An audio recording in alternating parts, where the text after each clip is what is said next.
gotta go. I am a god. Okay. In a world overflowing with movies, we need a hero. Someone to separate the bad from the good. Sounds like a job. Verbal dioramas. Watches all the movies from comedy to drama. From the top roll sound. And don't forget the action. She'll watch until the end and then she'll give you her reaction. Movies you know, movies you don't. Prequels, sequels, remakes, and trivia and outtake. Movies you know, movies you don't. Interesting stories, all the categories. Hi everyone, I'm Em and welcome to Verbal Diorama episode 121, Jennifer's Body. This is the podcast that's all about the history and legacy of movies you know and movies you don't.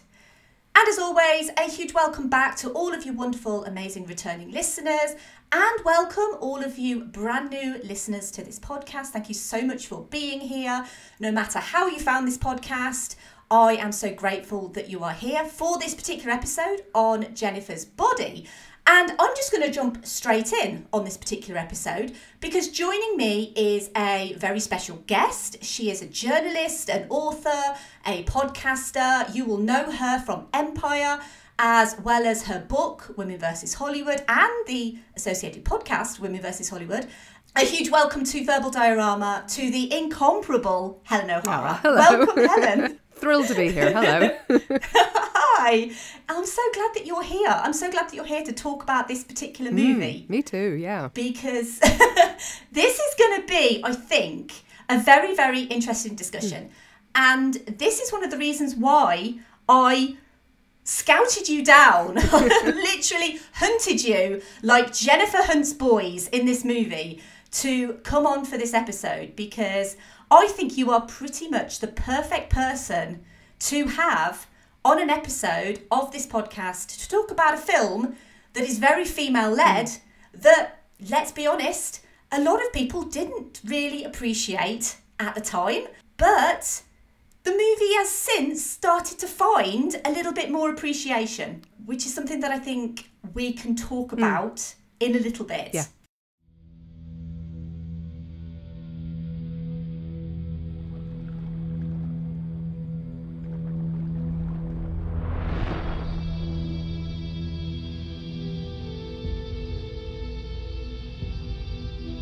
You and me are going out tonight. Wear something cute, okay? You always do what Jennifer tells you to do. It's just that I like the same things that she likes. Hey, Jennifer. You look really pretty. Why don't you just come by my place? Well, this is random. This isn't really your house, is it? We can play mommy and daddy. No way. We always share your bed when we have slumber parties. Jennifer's evil. I know. No, I mean, she's actually evil. Not high school evil.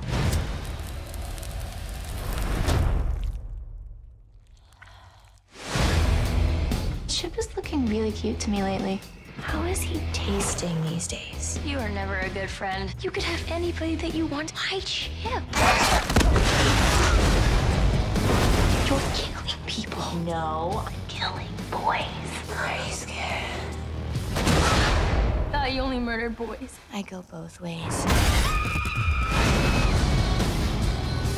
I will finish you if I have to. Okay. You can barely finish gym class.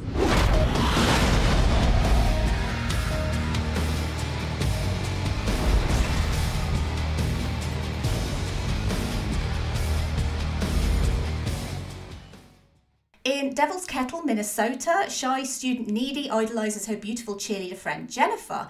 They attend a performance of the rock band Low Shoulder at a bar, and the band leader overhears that Jennifer is a virgin. When the place is set on fire, Jennifer is taken by the band in their van. She later appears at Needy's home, covered in blood, throwing up a dark liquid, exhibiting weird behaviour.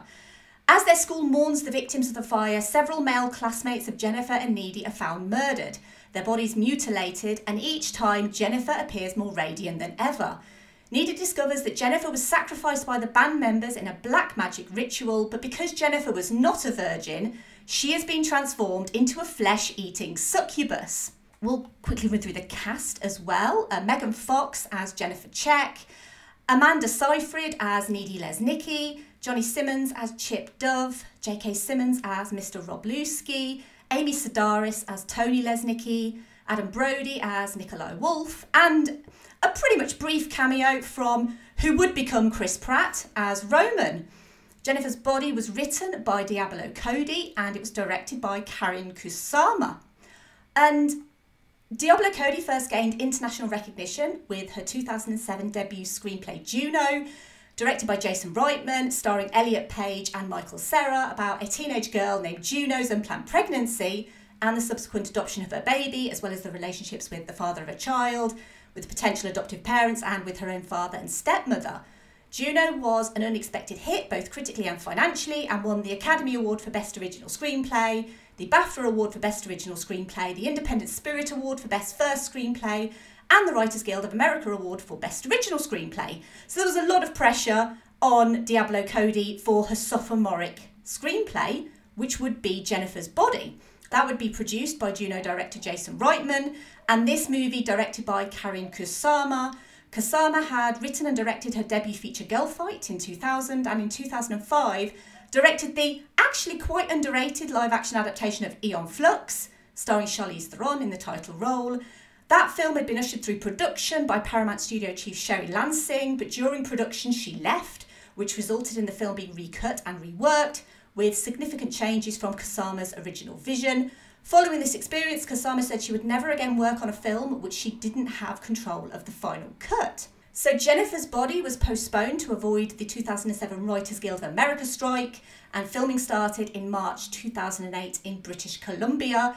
The waterfall scene was filmed at the real-life Devil's Kettle waterfall in Minnesota, which the VFX team created into a whirlpool. There are a remarkable amount of practical effects in this movie. VFX companies K&B EFX Group and the Moving Picture Company handled the special effects. For the scene where Jennifer vomits a black substance onto Needy, that was simply chocolate syrup coming out of a rig, clamped to Fox's ear and starts projectiling as she bites on the trigger. Most effects start from a practical viewpoint and use sparing CG to enhance the effects, such as when Jennifer's jaw detaches like a snake. To create Jennifer's demonic mouth and jaw, they did this in 5 stages. Stage 1 was regular Jennifer. Stage 2 was using makeup to recess her eyes, to make the otherwise otherworldly beautiful Megan Fox look like the rest of us normal looking people. Stage 4 was custom dentures, facial warping, recessing her eyes, adding a pinning effect to her irises and bringing her cheekbones down. And stage 5 was full jawbone detach. The appliance was attached to Fox's face. Her real jaw was green screened. So basically all the screen could see was the detachable jaw, and then visual effects would add detail into her mouth. So I just wanted to quickly go through the production, and I'll talk a little bit more towards the end of this episode about the financials and the critical reception at the time for this movie. But obviously this movie didn't do particularly well. It was a little bit of a financial disappointment. But as I mentioned at the start, this feels like a very kind of women versus Hollywood type of movie. And in your book, Women versus Hollywood, you don't actually mention Jennifer's Body, but you do talk about Megan Fox a few times, about her role in Transformers, the male gaze that she's subjected to. How do you feel about this movie specifically? I was a little bit mixed on it when I first saw it, and it's one of those ones that's kind of stuck with me weirdly and growing on me weirdly. And I wonder if that's a certain amount of internalized expectation of what a movie like this should be. I don't think it's a perfect movie, but I think a little bit of that might be just that it wasn't what I was expecting, you know. So yeah, but I do like it overall. I think it's funny. I think it's clever. I think it's original. It feels different, and it felt different at the time to anything else that was out there. It was very, very hyped in advance, at least in my corner of the world, you know, in terms of sort of film nerds. We were very, very excited about this because Diablo Cody obviously had knocked it out of the park with Juno. Megan Fox seemed on the brink of megastardom.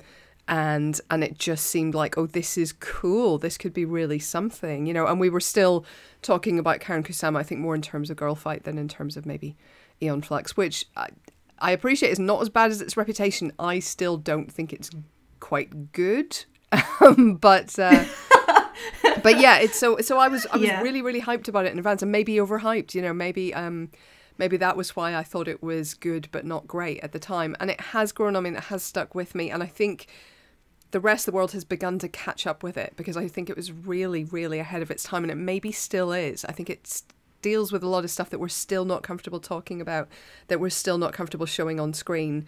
It's still very unusual to have a female writer and a female director, especially if they're two different people, on a major Hollywood movie. You know, that's still unusual. It's still unusual to have two female leads and really no significant male characters, with the greatest of respect to the guys here. Come on. Like, yeah, they're not, you know, they're essentially the window dressing in the way that women usually are. So yeah, it feels, you know, boundary pushing even now, I think. It's almost like you kind of expect that in the realms of Hollywood, that if you say that something is too early, you kind of like, well, why would 2009 be too early for a movie that is female written, female directed, female led, and a horror movie? It seems a bit ridiculous that it's almost like some sort of internalized misogyny. And even me, like writing in my notes, I even wrote that, was 2009 too early, you know, for this type of movie? But it just seems really bizarre that we're even thinking that 2009 was too early for this. But just on the stats, we're still pretty much in the same place we were in 2009. The stats have not significantly changed. We just this year, I think, had the first Best Original Screenplay solo female writer since Diablo Cody for Juno, winning an Oscar. We've only just doubled the number of female director Oscar winners. Female directors are still maybe 8% of Hollywood movies in a good year. Female writers are a little bit ahead, but not that far ahead. We're still in a position where about 12% of movie leads are female. It is still a pretty dire picture. I think horror is actually in some ways ahead of the curve. And the reason for that is that one of the things that people don't think about or talk about or know is that horror is actually a very popular genre with women. And about 60% of many horror films' audiences in the cinema are female. And that is kind of unusual. We are getting up there, actually. I mean, and across, all genres. I think the days of, teenage boys dominating the box office are kind of over, because they all stay home and play computer games, if we're talking stereotypes. But yeah, I mean, women make up a huge percentage of the horror audience, and I think that's because female characters have actually had a better run of it there. There have been, the final girls, there have been more female leads in horror movies than we maybe give the genre credit for. And yes, while they're put through the mill and put through horrific torture, usually, as standard, they are still important. They're treated as important people who, have a role to play in the film and aren't just the girlfriend, aren't just the love interest, aren't just the scolding mother or the wise old witch or the cute kid. They actually have characters and personalities and a role to play. So horror, I think it doesn't surprise me that it would happen in a horror movie. It maybe does surprise me that it's a big Hollywood, horror movie produced by men who nevertheless actually hired women to make it, which is good and rare. Yeah, it's really interesting you mentioned that about horror movies and women, because there's a new Halloween movie. I believe it's either just come out or it's just about to come out. And obviously that franchise started in 1978. 78, yeah. With the same female character in, but pretty much all of them. I think maybe the third one she wasn't in. But generally, Laurie Strode, Jamie Lee Curtis, has been in pretty much all of those movies as that character. Absolutely. Or Scream, the same with... of course, yeah. Scream's coming out. Another Scream movie. Another one. So yeah, I appreciate what you're saying, that there is definitely a role for women in horror, probably more so than there is in any other genre apart from, the typical kind of rom-com genre. But even then, you would always have a male character who would be the counterpart to the female character. Very much. And also, you would usually have a male monster. Now, and that's the big difference in this film, is that the monster is also... Well, the victim is the monster in this movie. Yeah. And that's unusual, and that's different. And that's why it's saying something a little bit different. Look, you can argue that the final girl stereotype is actually, if anything, more true to life, because the amount of women who are killed each year by male partners and so on. There's a lot of truth to the kind of the final girl stereotype in horror, but there's also truth to the fact that women can be predators themselves, that they can snap and they can take up arms against a cruel world, kind of thing, which is exactly what Jennifer does here, and ultimately, I think we're going to talk spoilers, right? I think ultimately what Needy does as well. So there is both of them ultimately have no other choice. There is no other way to relate to this world except by acting in this way. It's a really fascinating movie. And just kind of going back to your original point where you said that when you first saw it, you know, obviously it had been so overhyped at that time that it was, you know, perhaps not a disappointment, but not really what you were expecting. And that was kind of very similar to me and my experience, because when I first watched this movie, I actually remember not liking it. And I don't know what exactly I didn't like. Maybe it was because I was such a huge fan of Juno, and it was so dramatically different to Juno. Yeah. And maybe because it was, you know, 2009, what probably wasn't as intelligent as I am now, even though I would never say that I'm that intelligent now. But maybe I just didn't get it. I do think I think I was expecting funnier. I think they put the funniest lines in the trailer, and the funniest lines are very funny. But I think they put the funniest lines in the trailer, and, you know, do you know the whole film was like that? And so you were kind of expecting that. Even if it was scary, you still thought it would be funny the whole way through, and it kind of isn't. So I think that was one aspect of it. I think I was a little bit frustrated with some of the storytelling. And actually, even watching it again this week, I'm still a little bit frustrated with aspects of it that I don't think work brilliantly. You know, and Jennifer is a really hard character to root for. And Needy as well to an extent, but especially Jennifer. You want to sympathise with her. You want to like her. You want to kind of go on this journey of kind of revenge with her. That's what you think it's going to be as a film when it starts. And then it isn't that, and it keeps refusing to be that. And I think that kind of frustration is an element of why I didn't love it initially. You know, I wanted Jennifer to kind of be triumphant in some way, even though she's a monster and she's killing innocent people. I just wanted there to be a kind of a point to it or a message to that. And I think there ultimately is when Needy sort of goes after the band, but I thought that was going to be coming from Jennifer herself, and there was going to be an element of, you know, payback to those guys, which she never got into. She never really engaged with that at all. Yeah, no, I completely agree. I always expected, I mean, maybe that's the point. Maybe it's there to subvert our expectations. Yeah. But I always thought, well, if these are the guys that did this to Jennifer, then surely they're the guys that she wants to go after. Mm-hmm. Obviously, we can talk about things like the Me Too movement and stuff like that, because obviously it has been reevaluated in recent years because of that movement. And, you know, then there's the additional, you know, hashtag not all men, which kind of crops up every so often. And so I do feel from that point of view that the fact that Jennifer is going for these, they're innocent in the context of the movie, in a sense that we haven't seen them do anything, you know, outright bad or evil or anything like that.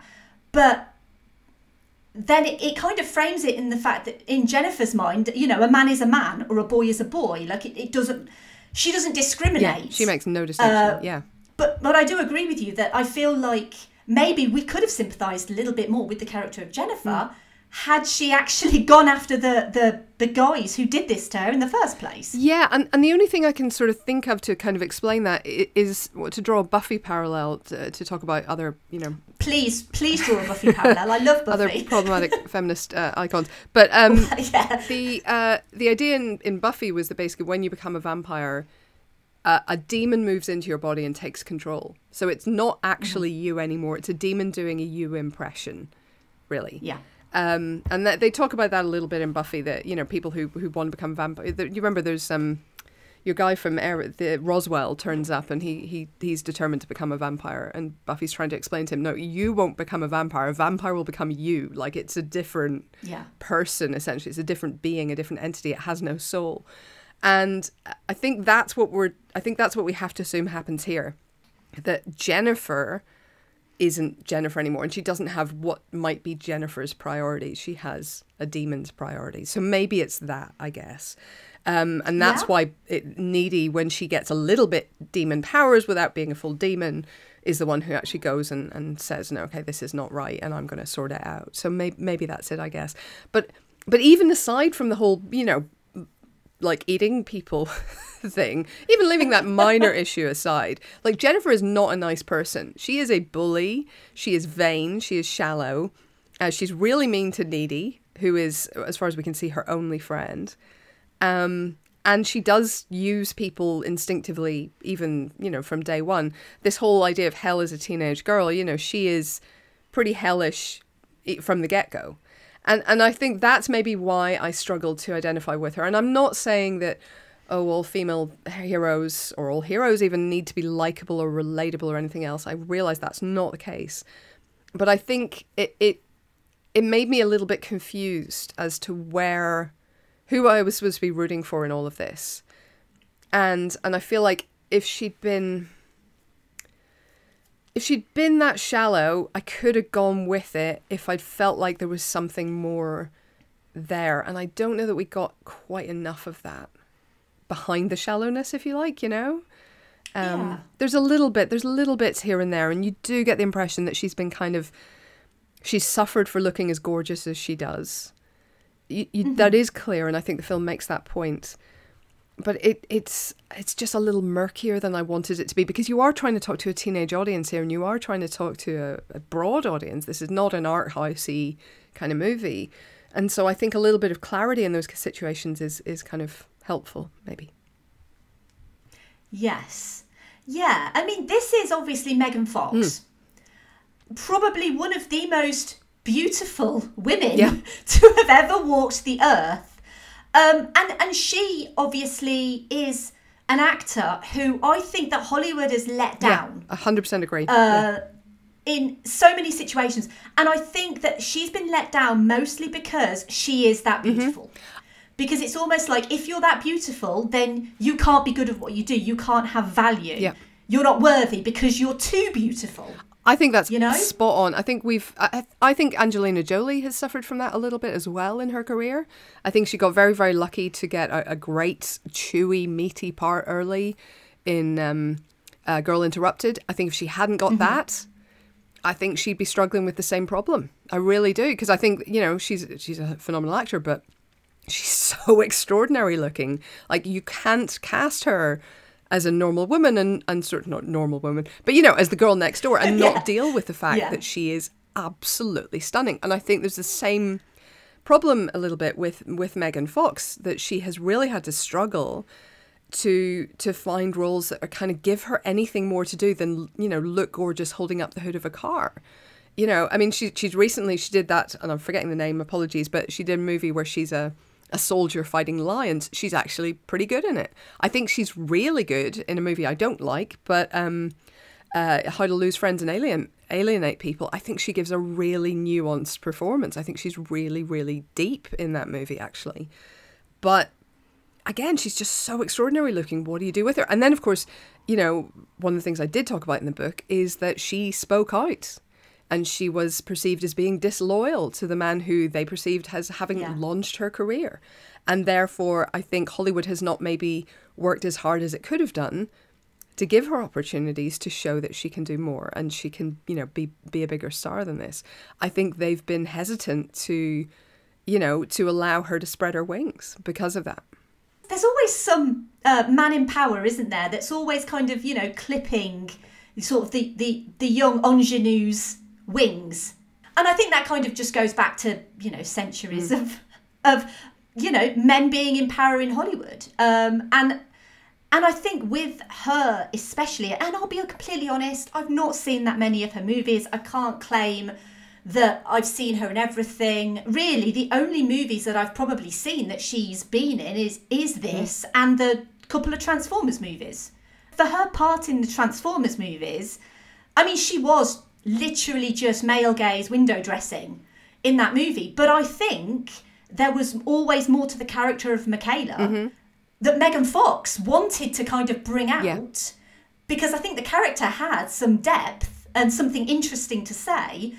But I don't think Michael Bay is ever the sort of director who wants his beautiful young actresses to be in a position where they've got something to say. I agree with that. I think, I kind of feel like Megan Fox is damned if she does and damned if she doesn't. Yeah, I think that's true. I think that I think that's spot on. I think that, you know, if you watch, especially the first Transformers, which is a good film, unlike most of the sequels, you know, she does bring some nuance and she does bring some edge to that character. And if you contrast her role in that film, as thin as it is, with the later female roles in Transformers movies, with the only exception of Bumblebee, you will see that she did bring something to that other ingenues have not managed to bring to that franchise.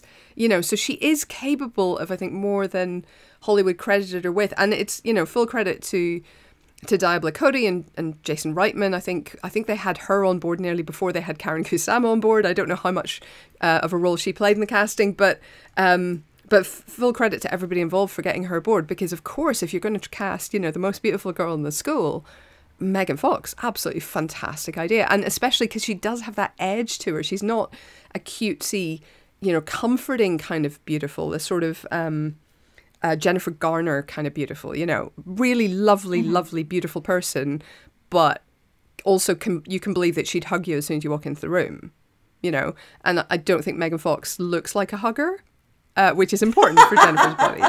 I'm sure maybe she is. Look, she could be the warmest person in the world. I don't mean any offense, but yeah, she doesn't look like a hugger is all I'm saying. Well, it's interesting you say that, and obviously comparing beautiful actors, because in this movie there's also Amanda Seyfried, who is stunning, also incredibly beautiful. In your comparison, obviously, I feel like Amanda Seyfried would give you a hug. Yeah, she would. You're right. Yeah, because she kind of has that warmth. But it's interesting because if you look at their careers, they kind of started out in Hollywood about the same sort of time, and you know, they're both incredibly beautiful, and they've both had very different Hollywood trajectories, because Amanda Seyfried is kind of seen as, and I don't really want to use the term, but kind of a bit more acceptable level of beauty, you know, acceptable in that, yeah, she's a good actress, she gets good roles, she's done all sorts, she's done Mamma Mia movies, she's done movies like Mank, and she seems to be the level of acceptable beauty that Hollywood will happily cast. Whereas Megan Fox is just exactly that. Yeah, absolutely, exactly. And I mean, I don't know whether it's, you know, Megan Fox is obviously had quite publicised, you know, relationships in the press and all of that stuff, whereas Amanda Seyfried just kind of hasn't really had that. But I do feel like perhaps that has clouded a lot of people's judgment on Megan Fox. That I don't know. It's all speculation. The problem really. with that is, I mean, again, going back to the Angelina Jolie thing, her private life was of enormous interest almost immediately that she broke through into Hollywood. And, you know, you can say, oh, well, they didn't, you know, stay home and hide it. No, they absolutely didn't. The problem with this thing is, not everybody gets the same amount of attention for the same behavior, right? You know, certain people in Hollywood get together, have entire relationships, keep it under the radar, and no one's ever any the wiser, and nobody really knows anything about it, and it just sort of seems to blow over without, you know, much attention. Other people cannot drive out of their driveway without being hounded by paparazzi. And of course, you know, yes, let's not be naive. There are absolutely certain rising stars who call the paps and say, I'm going to be at X cafe at 11 a.m. on Saturday or whatever. So they can be sure of getting their picture taken, of course. But it is not something that you entirely control. It is not. And anyone who tells you otherwise is making excuses for the paparazzi's behaviour, usually. So I feel like with people like Megan Fox, with people like Angelina Jolie, with people like, you know, Ben Affleck and Jennifer Lopez, there are certain celebrity private lives that are of more inherent interest to the public, and therefore to the paparazzi, and therefore to the tabloids, and, you know, Paris Hilton back in the day and all the rest. And they get more attention almost no matter what they do. And I don't think it's always within their control. I'm sure that, yes, some of them, you know, call them and let them know where they're going to be, but I don't think it's always the case. And so when her private life is so out there and so in the news, I just think maybe that's because of, again, the way she looked, the fact that she was kind of a pin-up, the fact that she was kind of a lust object in a way that, as you say, an Amanda Seyfried isn't. I think that might be part of it. I think that might be, there's this prurient interest that we all have in knowing the private lives of certain people, and we don't kind of care about other people. Even though they're also beautiful and also famous and also wealthy and all, you know, and making lovey-dovey eyes at each other in restaurants. But some of them, it doesn't capture the public imagination in the same way. And I honestly don't know why some people seem to hit this way. But I don't think it's always in their control.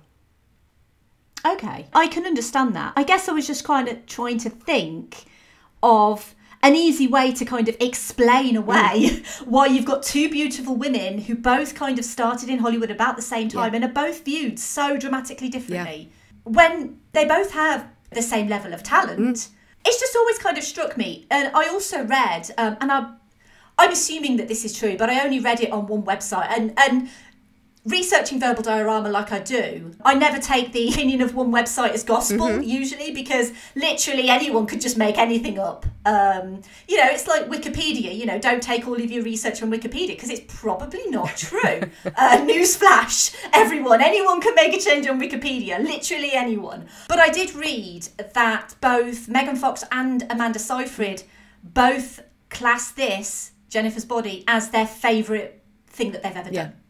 That maybe surprised me a little bit from Amanda Seyfried, given Mamma Mia, which kind of looks like it was a blast. But it really does. Who doesn't want to be on a Greek island somewhere shooting for however many months? I don't know. But no, on another level, it doesn't surprise me at all, because it's really cool. It's really unexpected. It's really exciting, a film like this.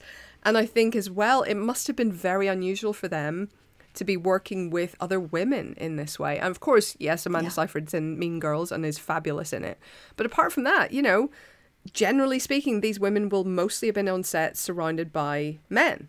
And that can be great. You know, Megan Fox has often described herself as a bit of a, you know, guy's gal in terms of her friends and the people she hangs out with. But, you know, sometimes it's nice and it feels almost unusual to be, if you're used like I am to working with a lot of men, it feels unusual to actually work with women. You're like, oh, this is different. This is weird. Ooh, you know. So yeah, maybe that is part of it. Maybe it is just the sort of the sheer novelty of getting to work with another actress on really interesting, weird scenes that you haven't seen a million times before.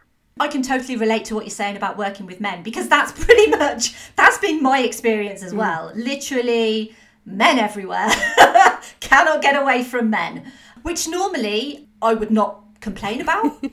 But when you're in a professional capacity and you're literally surrounded by them, you know, sometimes it can be a little bit overwhelming. And it would be a novelty for me to have another woman in my department at work. That would actually be, I think, quite nice. And that's never happened. So I can, you know, using your example, I can actually understand how that would be perhaps a considerable change of pace when you do have a female writer and a female director calling the shots as well.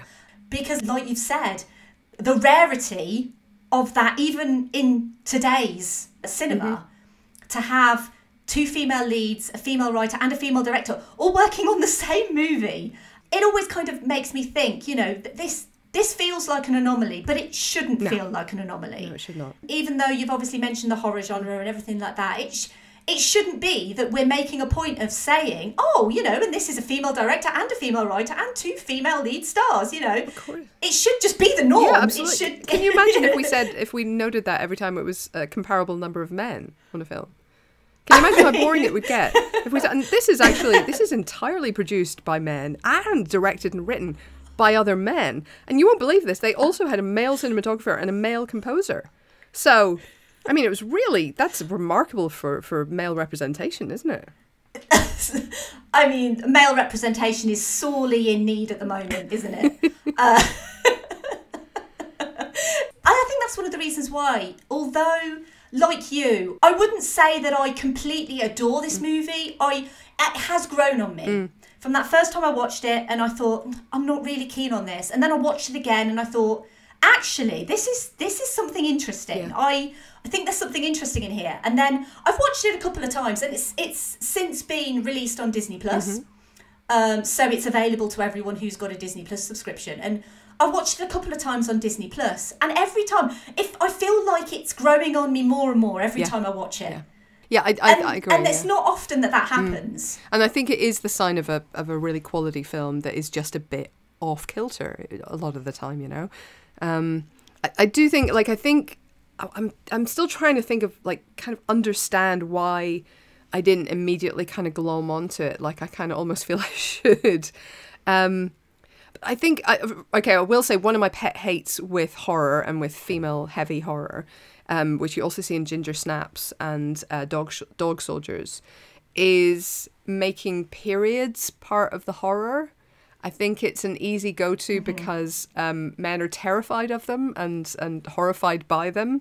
And therefore, it's something that if you're a writer going in to pitch a story, they can immediately understand. And of course, there's, you know, blood, full moons, all this kind of stuff that kind of feed into horror tropes.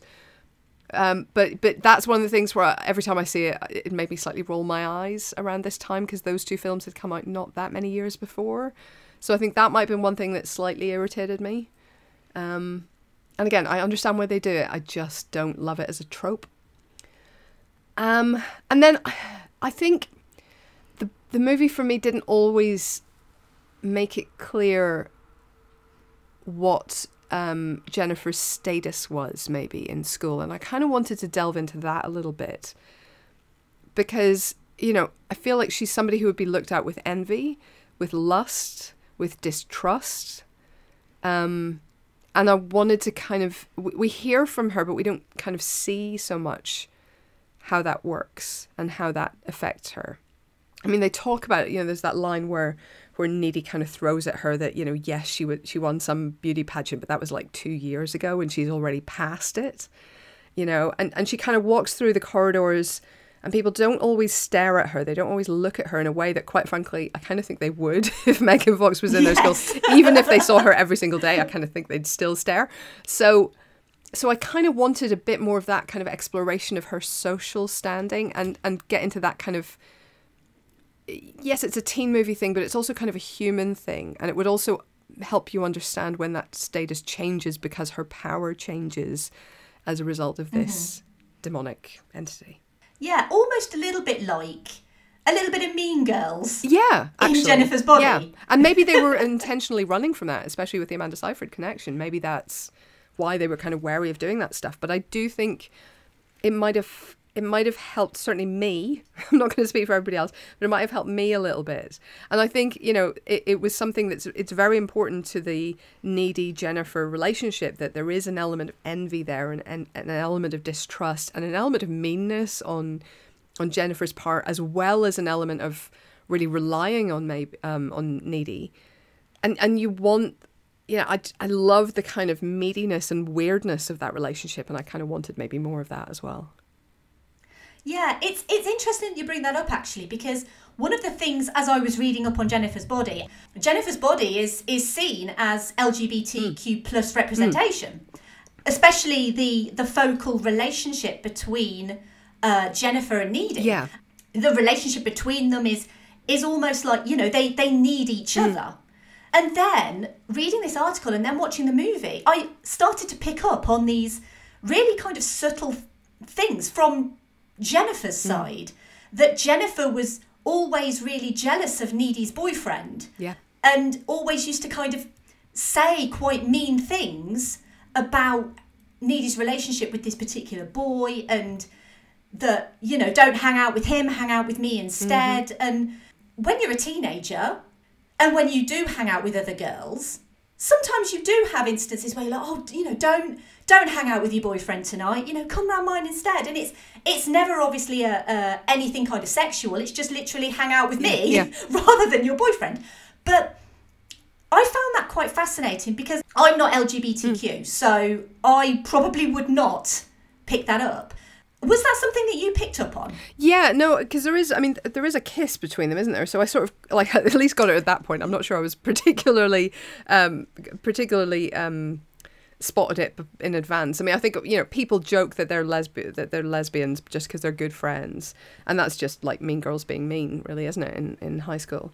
Again, this was something that when I first saw it, kind of probably not confused me, but I felt confused the issue because it seemed to be getting into that old cliche of, oh, you're not jealous of me, you actually fancy me. And I don't think that's always the case. I think it's possible to be just jealous of somebody for being beautiful. I don't think it means that you fancy them. I think you can absolutely want what they have without wanting to shag them.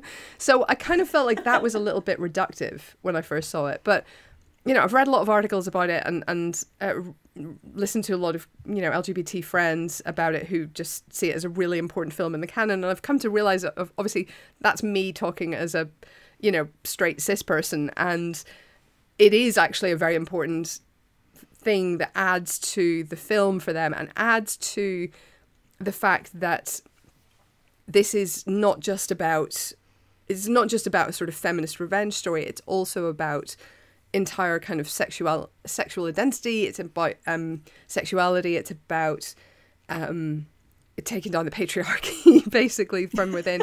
And it is a really important film for a lot of queer film fans. So I kind of feel like my slight niggles about it are sort of stupid, and I should probably give them up. So yeah, but I just felt like it. I really thought the envy part of this was going to be more important than it was, and I don't think that's maybe what Diablo Cody and Karyn Kusama and the team were going for. Maybe it just says a lot about me being jealous of all my beautiful friends. I don't know. Well, this is the thing, because, you know, I do feel like the movie tries to comment on Jennifer's beauty. And basically kind of say, look, you know, the pressure is on Jennifer. She has to kind of keep consuming all of these young men in order to continue to stay beautiful. And it's really, you know, if you talk about real life, obviously, none of us are, I hope, going out and, you know, feeding on the flesh of young men every month. No, not monthly. I mean, 6 monthly at most. Yeah, you know, obviously. But a lot of women do feel a lot of pressure to invest in things like makeup and diet, skincare, buy certain clothes, and all of that sort of stuff to maintain a particular look. Because once you are kind of past that point of no return, you know, heaven forbid women turn 35, you know, and it's all of a sudden like downhill from there. But I do feel like the movie is trying to comment on the fact that there is so much pressure, not just on teenage girls. I mean, teenage girls get it probably worse than anyone. You know, and especially in today's society with like Photoshopped, Instagram pictures and all of that. I cannot fathom what it's like to be a teenager now with social media. But obviously, when I was that sort of age, kind of, you know, early 2000s, trying to remember how old I am now. Early 2000s, oh my God. Well, there was the internet, but there wasn't this kind of continued pressure. But we still had fashion magazines. Oh, yeah. You'd see like a skinny model in a fashion magazine and you kind of question, well, why don't I look like that? And I think the movie is obviously trying to say something about the pressures that are on women. Oh, I think it does. And it is something. I think it does that really well, actually. I think a lot of that stuff, I think, was really, really effective. You know, the fact that Needy is telling Jennifer she's over the hill at 18 is insane, but it's not untrue, I don't think. Some women feel that way. They absolutely feel that way. I think you have, you know, that scene of her sitting in front of the mirror, putting on her makeup and just feeling shit about herself is really, really horrifying and relatable and something that I think everybody has probably faced at one point, where you just don't like your face that day, you know? I think a lot of that stuff is really, really well done. And I think, you know, I'm not saying people would kill somebody every month to look beautiful and young and everything else, but I feel like, you know, people would spend a lot. They do spend a lot. People would do things that are bad for their health and do daily around this planet. You know, people do a lot to be considered good looking enough to be desired in this world, and it is very, very unhealthy. It's really unhealthy. It is incredibly distracting from, you know, the world and the rest of the stuff you should be doing. You know, politicians have, Hillary Clinton actually has talked about this kind of extra work that they have to do. Like, I mean, look at, you know, Ken Clarke or Boris Johnson or many male politicians literally don't have to brush their hair or shave properly and they can be taken seriously. Well, maybe not in Boris's case. Women have to be perfectly groomed at all points, or articles will be written about them. You know, and it is an insane level of personal grooming that is expected and demanded, and that you are castigated for not upholding. And it is not vain or unreasonable of those women to worry about this stuff, because they are absolutely judged on it, and there are absolutely real world outcomes to not brushing your hair, or not shaving under your arms, or not matching your dress to your coat that day. You know, these things have real world consequences for women in a way that I don't think men understand. I don't think they have any concept of how much pressure is put on women in the public eye to look a certain way. And of course, look, it's not all put on by men by any means. Women are incredibly bad about this stuff. I mean, you look at all those, you know, the magazines, you know, putting on sort of celebrities caught, I don't know, with smeared mascara or something. And it's horrific. It's horrifying. It's beginning to get a little bit better, but it is still so toxic. And yeah, I don't know. The sooner we can get past this particular beauty standard, the better. It's a horrifying moment that we're in. Yeah, it really is. I just want to finish our discussion, and I want to talk about specifically the recent reevaluation of this movie, especially in the light of the Me Too movement, because I think obviously there were whispers in Hollywood for a long time about certain people in power, let's be honest, certain men in power who were abusing that power. And they were mainly abusing that power with young female actors. Yeah. Or young women, basically.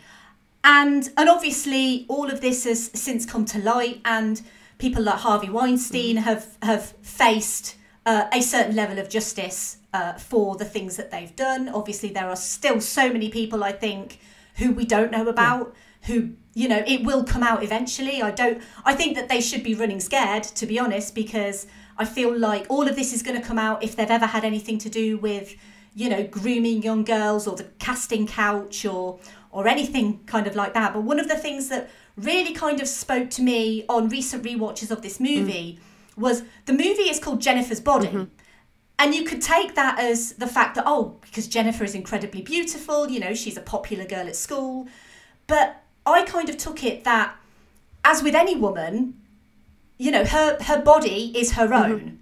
And her body is violated by this particular band who decide to sacrifice a virgin so they can become successful and, you know, tour and have a top 10 hit and all of that sort of stuff. And it seems ludicrous that what would you do to make it big in your chosen field?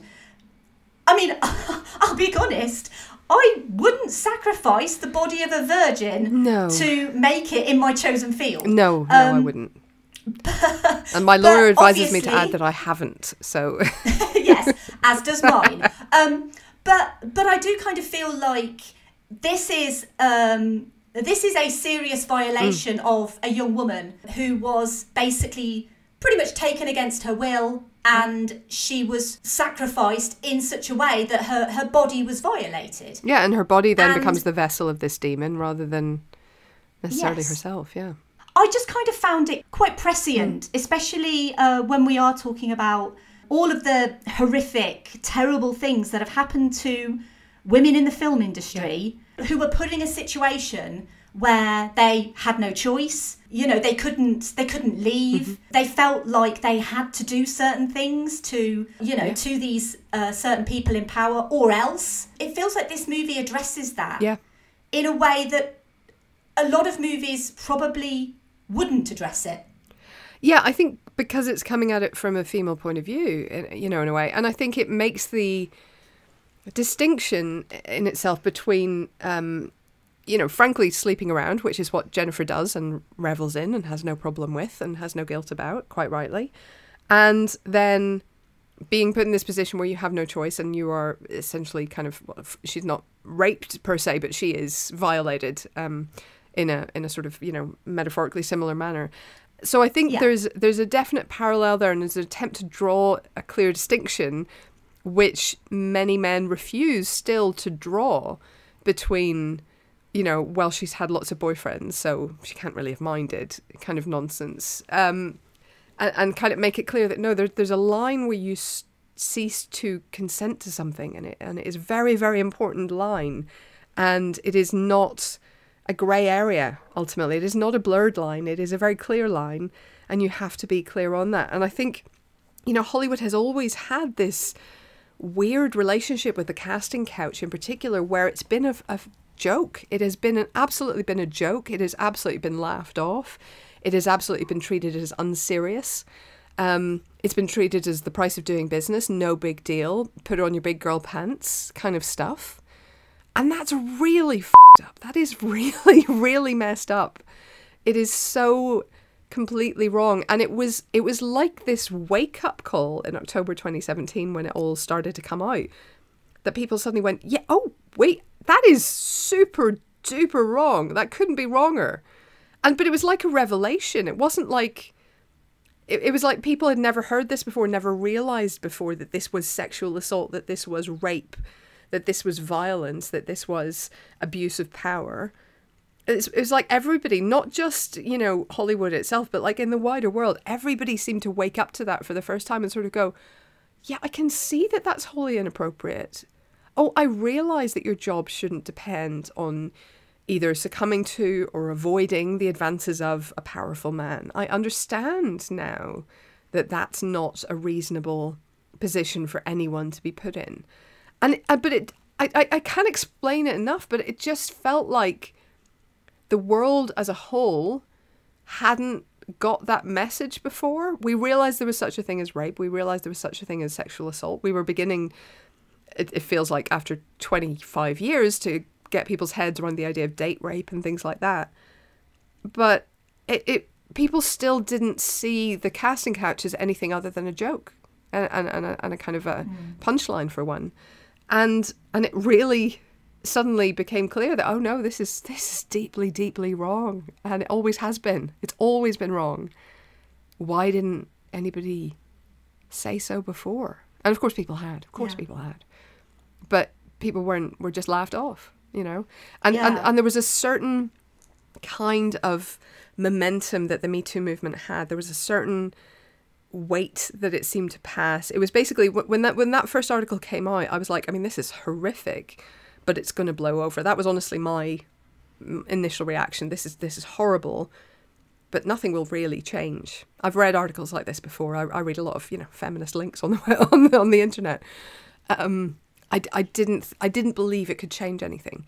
What changed my mind was seeing over the next few days and weeks and then months, woman after woman after woman coming out and basically saying Me Too. And that had never happened before. It was seeing the Gwyneth Paltrows come out and say Me Too. It was seeing the Angelina Jolies come out and say Me Too. The Salma Hayeks, the Lupita Nyong'os. These are women with absolutely nothing to gain. You know, this is not the sort of model who wants to turn actress who Harvey Weinstein is able to paint as some kind of, you know, ladder climber or a gold digger. These are women with no reason whatsoever in the world to lie about this. And it was that solidarity between women that I think was unique and extraordinary in Me Too. And I think that's what began to make the public wake up to this. I mean, as I said in the book, you know, Gwyneth Paltrow is one of the ones that shocked me, because Gwyneth Paltrow, her father Bruce was a really, really successful TV producer. Her mum obviously was a really, really successful actress, still is. Her godfather is Steven frickin' Spielberg, right? So she gets in trouble in Hollywood. She can call Spielberg. And yet Harvey Weinstein made a creepy pass at her. That speaks to a man who absolutely fears zero consequences to his actions ever. That's extraordinary. And that's not someone who just preys on the weak. That is someone who thinks everyone is weaker than him. And that was a real kind of part of the wake-up call. Similar with Angelina Jolie, you know. Jon Voight's daughter, one of the fiercest women on earth.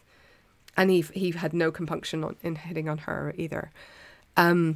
I mean, to imagine what some of these women have gone through, looking as gorgeous as they do, and with this cultural assumption that we have that, first of all, women are fair game, and second of all, in particular, actresses are fair game. There is no question in my mind that Megan Fox has, just up close and personal history of being creeped on by powerful men throughout her career. And there is no question in my mind that has harmed her career, because it couldn't not. Being seen as that much of a lust object hurts women. And you may think, oh, women are, using their sexuality against poor, weak, helpless men. It is not the case. It's never that simple. It never has been. In the biggest femme fatale in the world, it has never been that simple. Every woman who successfully uses her sexuality and is gorgeous and is desired, that is a double-edged sword, and it always has been. And there have always been dangers and threats and assaults and, yes, rapes as a result of that for so many women. And I think the world lived in a kind of willful ignorance of that. And I think Me Too began to change that mentality. It hasn't finished changing that mentality. It's still very much with us. But I think it's a really important moment in changing that kind of psychology, really, of Hollywood and the world. And just kind of to go on back on the point that you made about the casting couch and about how it was a joke. Yeah. I did an episode recently on Toy Story 2. Right. Toy Story 2 had a casting couch gag. And it was removed only very recently. I believe it's removed on Disney Plus now. It's obviously still there on DVDs and all of that. But the fact that a Toy Story movie made a joke out of it in the blooper reel at the end, I think that kind of summarises what you're saying about how we viewed the casting couch before Me Too. Yeah. Because if a movie that's aimed at families can quite happily make a joke about it, it was definitely something that people knew about. And it was always something that was kind of hush-hush talked about, but it was almost like no one's really talking about it, so it's not real. So it clearly doesn't exist because no one's talking about it, and no woman is standing up and saying this is a problem and it's happened to me. Yeah. But I mean, unless you're put in that position where you have a man in extreme levels of power like Weinstein, who could literally kill your career with a snap of his fingers. Absolutely, and did everything often. That you've and did. I'm trying to think of the name of the actress. Mira Sorvino. Her Mira career. Sorvino, he hurt. It was who were the two who were up for Arwen, and he told Peter Jackson off, both of them. Mira Sorvino was one. I think Ashley Judd might have been the other. Actually, I think Ashley Judd was another. That's the name that I was thinking of, Ashley Judd. And literally, these are women who had, the promise of stellar careers in Hollywood. Mira Sorvino, especially, she was an Oscar winner, I believe. A winner, yeah. I forget. Honestly, I forget. She might have won. I'm sorry. I'm so sorry. Oscar something. she was definitely up for an Oscar. Whether she won or not, we're not entirely sure. But she was an actress who clearly had a stellar career in front of her, and then she just disappeared, and no one kind of questioned, well, what happened to her? Where is she? Yeah. But then, looking back, you kind of have these instances where you have these incredibly talented women, and then they just disappear randomly. Mm-hmm. And you look back and you think, well, it's an awful thing to think, but then you think, well, could something like this have happened to this person? And Harvey Weinstein has taken it upon himself to, essentially get rid of this person in Hollywood. Yeah. I think often that was the case. Where is that 90s actress that you loved? Why did her career never take off? Well, it turns out she wasn't that picky about scripts.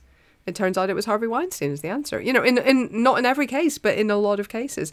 And I've always been very skeptical of people I hear about being described as difficult.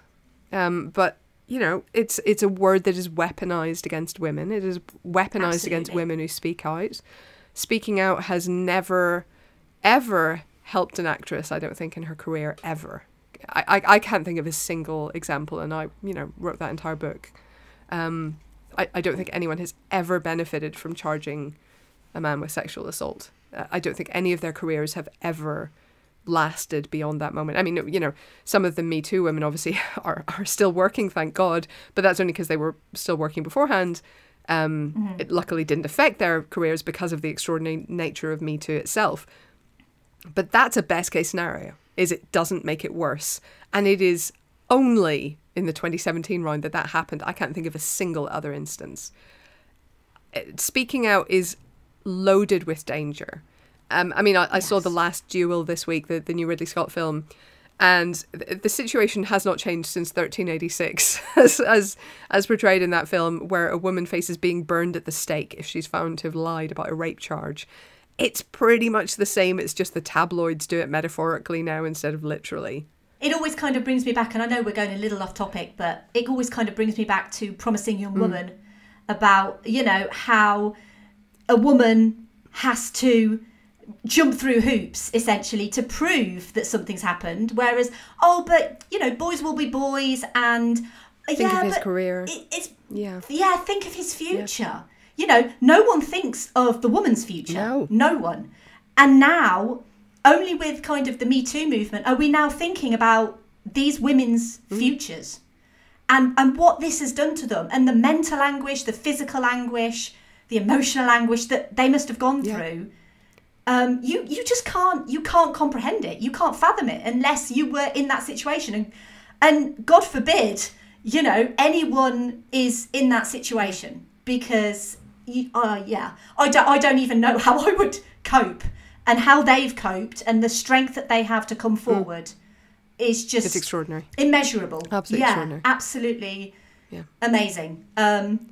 So anyway, to kind of round this conversation off, there has been a re-evaluation of Jennifer's body since the Me Too movement, and it is become more of a cult film. It's the sort of movie that I think people are actually now starting to appreciate. Yeah. I mean, I don't pay too much attention to film Twitter, I'll be completely honest, but probably wise. I pop onto film Twitter every so often, and the amount of love and respect that's out there on film Twitter for Jennifer's Body it's one of those movies that I kind of feel like, if Twitter was around in 2009, I think that most people would be very disproportionately harsh on this movie. But now I really do feel like a lot of people have reevaluated it, just with the passage of time, and even myself. Like I say, I think I understand it a bit more now. Me too. Than I did. Yeah, and I think I've more appreciation of what it's trying to do, even when I don't, like I say, always think it gets there. But I think it's very, very well intentioned. It's very well made, obviously, as well.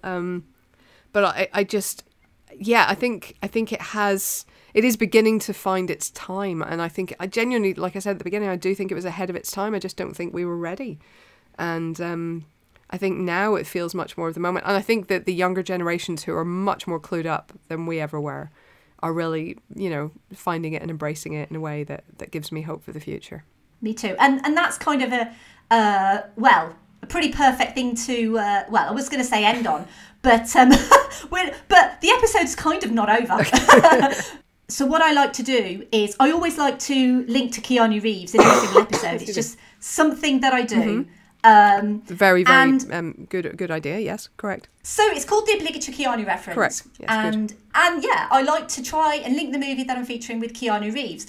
And it's so difficult. It gets more and more difficult every single time. And the only thing I could think of, and this is very, very tenuous, but I basically thought that Keanu Reeves is so respectful of women, because he is incredibly respectful of women, just a lovely, wonderful man, just all in all, and incredibly handsome, that I kind of feel like, firstly, he would never treat women ever the way that the band members do in this movie. I don't think that Keanu is the sort of man who would routinely sacrifice a virgin to have the successful career that he's had. I think he's done that literally by being a very nice person. And I also think that he would go John Wick on this band, a bit like Needy at the end, but I think John Wick would probably get it done a bit quicker than Needy. I think it would just be like 4 bullets, bang, bang, bang, bang, bang, done. And that would be it. Yeah. And that's probably the most tenuous obligatory Keanu reference I've ever done. But it was, how else do you link Keanu to this movie? You can't. Basically, it's pretty much impossible. It's that's difficult. Yeah, I can't think of anything better. I think you're right. I think that's it. Keanu is in this movie is notable in this movie for absolutely being the antithesis of the guys in this movie. He's just so lovely and respectful to women. Basically, what we're saying is, men who are listening, don't be anything like the men in this movie. Be more like Keanu. It's And just be good respectful. advice for life, really, isn't it? Oh, absolutely. That's why he's got a segment on my podcast, because he is literally the best of men. Yeah, quite right. There is no one better. I mean, the only other thing I can come up with, and I have been thinking about this, the only other thing is that visually, maybe in terms of being a teen movie with some dark patches, it's like one of his breakthroughs. Was it River's Edge? I'm just trying to remember the name here. River's Edge, which is the one that deals with a high schooler who does something horrible and his friends have to kind of deal with the secret. Maybe that's all I got. Well, to be honest, firstly, I've never seen that movie, so I probably should. I probably should. But, I mean, I'll take it. Helen O'Hara is giving an obligatory Keanu reference. I'm going to take it. Literally, you could have just said, Keanu Reeves was in high school once. He was, I believe he was in high school once, yeah. I would have accepted it. But, so I've got like a load of like release financials and critical things to kind of go through. Jennifer's Body was marketed to capitalise on the allure and sexuality of Megan Fox, who was riding high on her starring role in Transformers 2 years prior, as well as the highly publicised lesbian kissing scene between Fox and Amanda Seyfried. The marketing, in many ways, attempted to alienate the young female audience that both Kusama and Cody wanted to appeal to. Cody would admit to arguing with marketing executives at the time. Jennifer's Body was released on the 18th of September 2009, where it opened 5th that week against other new releases, Clouded with a Chance of Meatballs, The Informant and Love Happens, all charting higher. Critics blamed the horror comedy genre for its apparent box office misfire, claiming that if it were a horror or a comedy, it would do better. Its R rating was also blamed. Slither was also blamed for this genre mix for its box office disappointment 3 years prior. Check out episode 117 for more on that movie. It was expected to attract a significant portion of young adult cinema goers, and Diablo Cody had hoped to attract more women than the marketing might suggest. On a $16 million budget, Jennifer's Body would gross $16.2 million domestically and $15.3 million internationally for a $31.5 million worldwide gross. And critically, Roger Ebert called the film Twilight for Boys, which is grossly misunderstanding both A, Twilight, and B, the underlying messages of this movie, but okay. He did, however, enjoy the film and gave it a good review overall.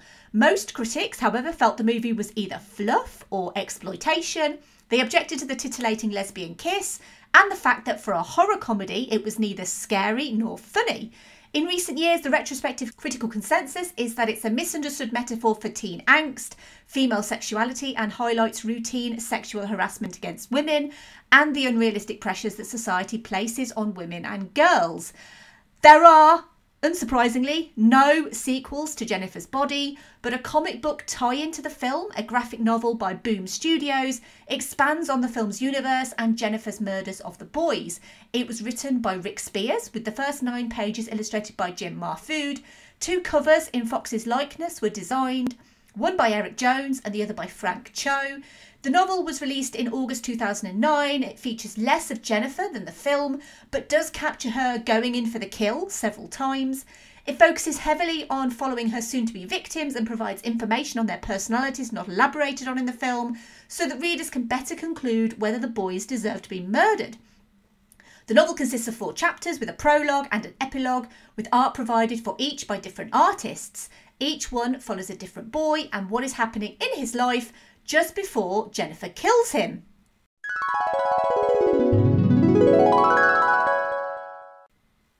Helen, thank you so much for coming on this podcast and talking about Jennifer's Body. It has been a genuine delight to have you. Oh, thanks. It's been an absolute pleasure to be here. And do you want to take a moment to let the listeners know what you do, what books you've written, what podcasts you're on, and where they can find you. Sure, yeah. So I am on the Empire podcast every week, and we also have a spoiler special channel where you can sign up for even more nonsensical content, which is what we specialize in. I'm also on Twitter at Helen L. O'Hara. And yes, we have mentioned my book. It's Women versus Hollywood, The Fall and Rise of Women in Film. And it's a kind of history of women in filmmaking, Hollywood filmmaking, obviously, for the last 100 years, and just looking at why we are where we are with some of those stats I mentioned at the beginning. Why are there so few female directors? Why are female stars treated so badly compared to their male counterparts? And yeah, I've just gone through 100 years of Hollywood history and tried to draw out some of the key moments. So it's very much a kind of introductory history. I would definitely encourage you to go away afterwards, hopefully, and read some more. Hopefully you find some interesting stuff in there that you would like to know more about. But I've tried to look at past, present, and into the future of how things are changing, how things are hopefully getting better, what still needs to change, and where we're going. So anyway, that's out now in the UK and Ireland and so on audiobook, on ebook, on bookbook, and it will be out in the US and Canada in December. And just to say, it is a brilliant book as well. I do have a copy of that book. It was one of those that I pre-ordered, and this is going to sound like a right nerd now.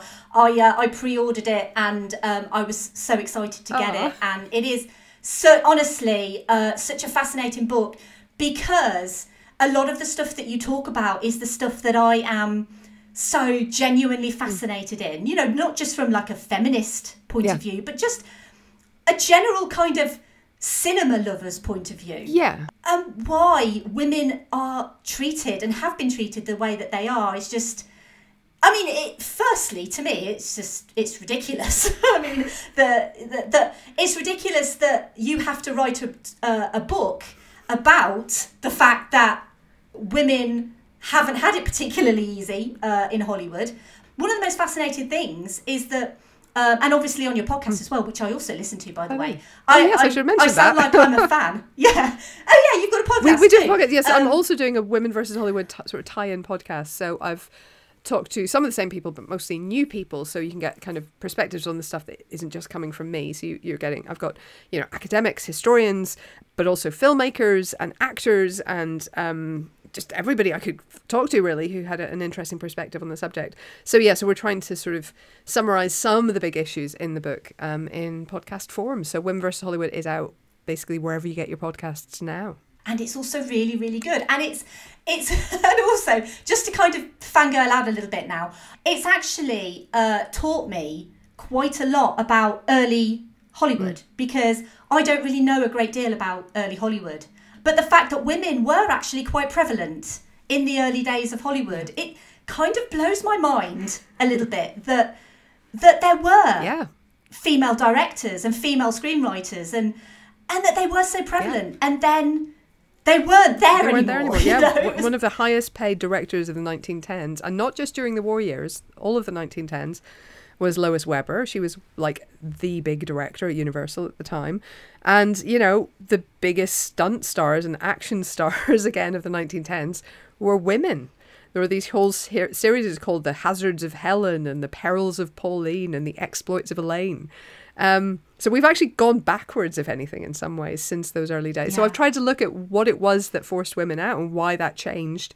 And yeah, hopefully get into a bit of the sweep of history. So I'm not getting too bogged down in all of the, you know, this company owned this studio and then they sold it in 1937 to a 37% share of this company. Like I've tried to avoid all of that stuff and just look at the kind of the general picture of Hollywood and women. Yeah. Yeah. And it is genuinely fascinating. So people who are listening to this should absolutely 100% listen to your podcast and buy your book, because it's awesome. I think we're pretty much done. It's been a pleasure. Thanks for having me. Thank you so much for coming on. It genuinely has been so brilliant to have you on for this. And yeah, just to talk about this movie and everything about this movie has been amazing. Thank you for listening. As always, I'd love to hear your thoughts on Jennifer's Body. If you've enjoyed this episode, you can help Verbal Diorama grow and be noticed by others by leaving a rating or review on Apple Podcasts or Podchaser. You can retweet or like posts on social media, or you can simply just tell your friends and family about this podcast. And the next episode of this podcast, and it was going to happen eventually, James Bond was always going to make an appearance on this podcast. It was only a matter of time. The first Bond movie featured on Verbal Diorama is going to be Pierce Brosnan's first outing as the legendary spy in 1995's GoldenEye, which propelled Bond into the 90s and gave many a millennial, myself included, their definitive version of the character. So I hope you'll join me next week for that episode. You can follow me on Twitter, Facebook, Instagram and Letterboxd at Verbal Diorama. If you want to support this podcast, you can sign up to verbaldiorama.com/Patreon. As always, a huge thank you to the patrons of this podcast: Simon E, Sade, Hardy L, Claudia, Simon B, Laurel, Derek, Jason, Kristin, Kat, Andy, Mike, Griff, Luke, Emily, Michael, Scott, Mark, Brendan, Ian, Lisa, Sam, Will and Jack. It's true, it's on the Wikipedia. There is also a merch store at verbaldiorama.com/merch. You can email me verbaldiorama@gmail.com, or you can go over to verbaldiorama.com, and you can follow my work on filmstories.co.uk. You can buy copies of the magazine I write for and the online articles, a handful of which are written by me. And finally, I am going to eat your soul. bye.